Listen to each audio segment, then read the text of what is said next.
मशरिक़ वुस्ता की सूरत हाल। अक़वाम मुत्तहिदा की सलामती कौंसिल का हंगामी इजलास। अमन को मौका देने की बजाय ईरान पर हमला किया गया। खित्ते के लोग मजीद तबाही के मुतहम्मिल नहीं हो सकते। लड़ाई रोक कर जौहरी प्रोग्राम पर दोबारा मुज़ाकरात शुरू करें। महफूज समंदरी रास्तों को यकीनी बनाया जाए। सेक्रेटरी जनरल अक़वाम मुत्तहिदा का सलामती कौंसिल के इजलास से खिताब।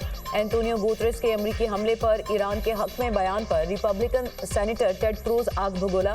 बोले, अक़वाम मुत्तहिदा हमेशा ईरान के साथ खड़ी होती है। अक़वाम मुत्तहिदा को अमरीकी माली इमदाद पर भी सवाल उठा दिया।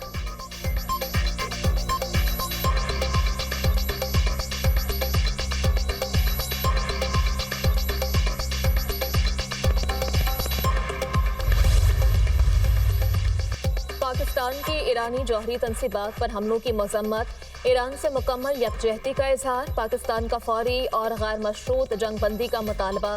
ईरान के हक के दिफा की भरपूर हिमायत करते हैं। सिफारतकारी से अमन की कोशिशों को नजरअंदाज किया गया। अमरीकी हमलों से खित्ते में कशीदगी मजीद बढ़ गई। मुश्किल की घड़ी में बरादर मुल्क ईरान के साथ खड़े हैं। पाकिस्तानी मंदूब आसिम इफ्तिखार का सलामती काउंसिल के इजलास से खिताब।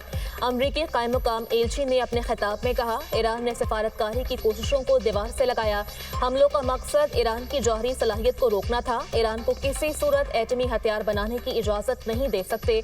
ईरान अमरीका और इसराइल को खत्म करने के नारे लगाता है।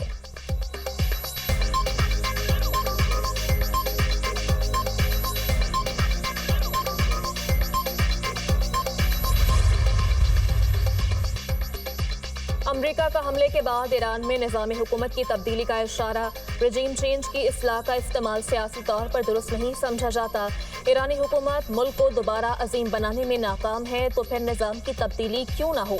हमारे हमले ईरान में बहुत दुरुस्त और हदफ पर थे।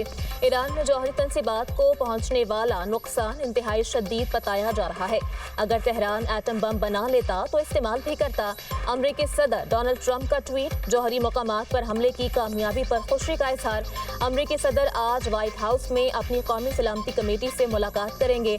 ईरान की जौहरी तनसीबात पर हमलों के बाद की सूरत हाल का जायजा लिया जाएगा।